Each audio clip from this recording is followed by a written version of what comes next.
Good afternoon, all. CamelbackTrading.org coming to you this Tuesday afternoon, August 17th, and we are looking at Window Trader's market profile of SPY, IWM, and Triple Qs. And definitely more readable today. The action and the algos, a little out of the ordinary, what I would expect on this type of market in L&M, but that's L&M.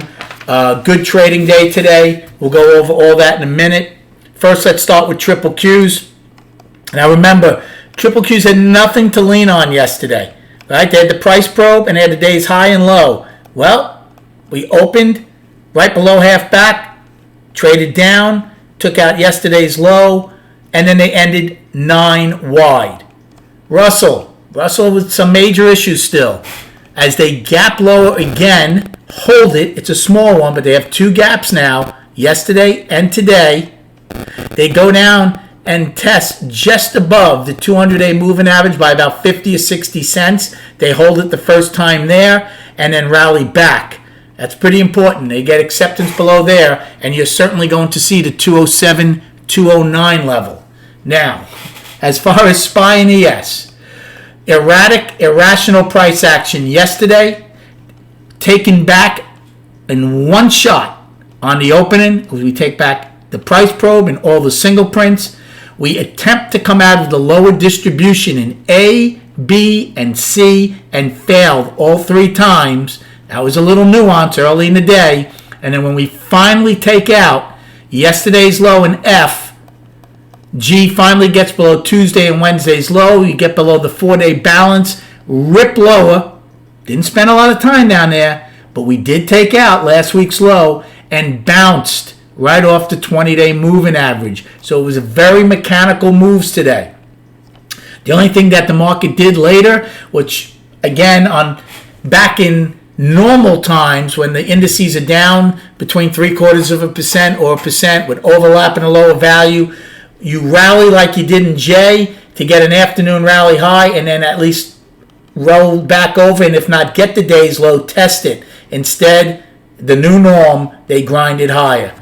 I had a really, really good day today. So I got some pretty big sizes off at some very visual points, and I even missed a couple. So in A period, when we opened up, we drove down initially. Should have taken a long, basically against C's high from yesterday. Didn't do it the first time. Went right back up above the opening. And then again, I could have taken a short against A's high from yesterday. 2 plays I missed. But on the second time down, when it got down there, I bought 100 of the 443 calls in A period, which worked out beautifully as it traded back up towards the opening. So I could have done that twice in A on the long and 1 on the short, but it worked out nice. Then in C period, I took a short when we took out the day's high. I said I would be surprised after taking back all 5 sets of single prints yesterday to all of a sudden go trend again right away today. So as soon as it popped the top, took the short, the 446 puts and worked out as it turned out to be the high of the day. I actually shorted the high of the day and I bought the low of the day. Now this one wasn't a big one, but it was still a nice trade as we came right off. E period.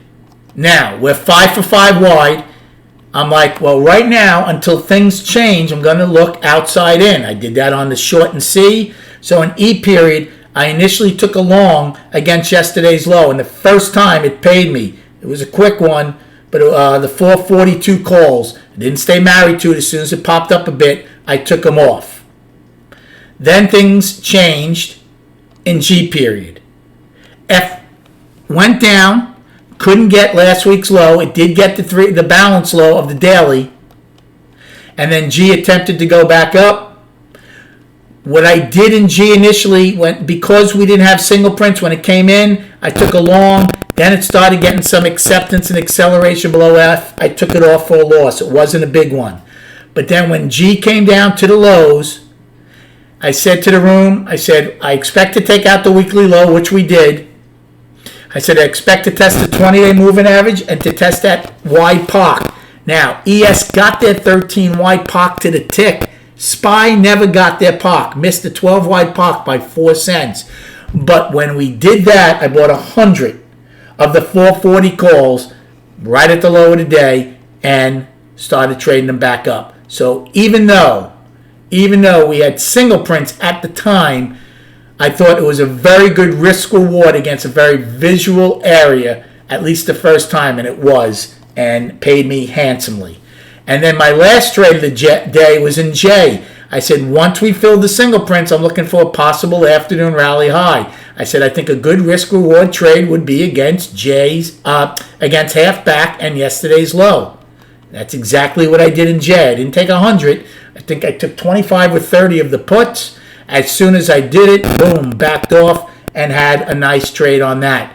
And then that's it. I didn't do anything. K had a reversal bar. M had a reversal bar. I let the three stooges, Curly, Larry, and Moe, for the most part, do what they want to do. Now, a lot of things changed on the landscape today. Number one, the weekly is now coming to balance. And number two, I'm calling the daily down. And as far as what we have to look for tomorrow, unless we get a gap of any higher or lower, wear your hard hats because you are going to have incredible chop inside of this range. We had a $4 range today, a little over $4, and the only thing we have to lean on is the day's high, the day's low, and I'm actually going to just use K kind of as an afternoon pullback to see if we come back down tomorrow, what we do around that level above last week's low again. So it's going to be like hitting that golf ball inside a racquetball court. You're going to be ducking all over the place. I thought we would get consolidation today. We did initially, going 5 for 5 wide, but we didn't hold it as we took out yesterday's low. Now, listen to these destinations because they're far and wide apart. Upside has only 3. Today's high of 444.96. Yesterday's all-time high of 447.11.